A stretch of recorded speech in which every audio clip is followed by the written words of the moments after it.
Dinas Lingkungan Hidup Banjarmasin rencananya akan menambah perluasan lahan tempat pembuangan akhir TPA Ratik di Jalan Gubernur Subarjo, Kelurahan Basirih Selatan, Banjarmasin Selatan sekitar 4 hektar untuk pembuatan jalan menuju 2 zona di kawasan TPA. Dikarenakan selawas ini hanya ada 1 jalan untuk menuju kawasan tersebut.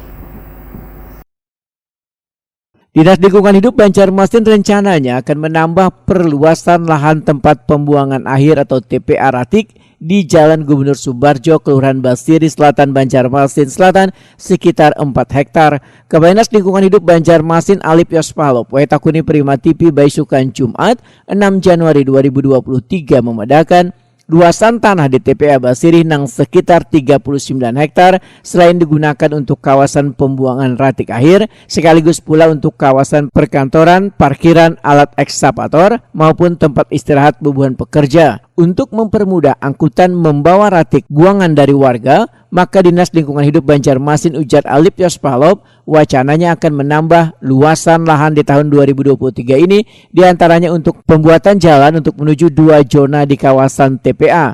Dikarenakan setawas ini hanya ada 1 jalan untuk menuju kawasan tersebut. 2 zona yang nantinya akan dijadikan wadah pembuangan ratik ini diharapkan bisa memperpanjang penampungan ratik di kawasan tempat pembuangan akhir Basirih.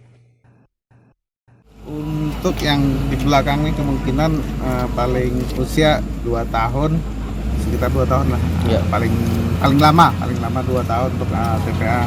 Kemudian ada 1 zona lagi, zona berapa? Di 15-16. Zona 15-16 itu kena kami rencanakan untuk membuat jalan karena jalannya belum bisa dimasuki karena belum siap.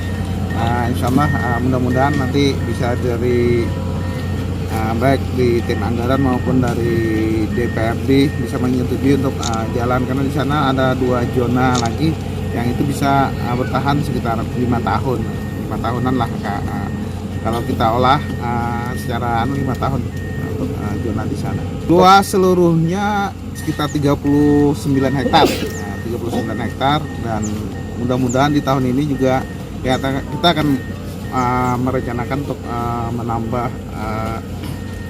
perluasan nanti sekitar mudah-mudahan bisa disetujui juga sekitar 4 hektaran lagi kita nambah secara perlahan.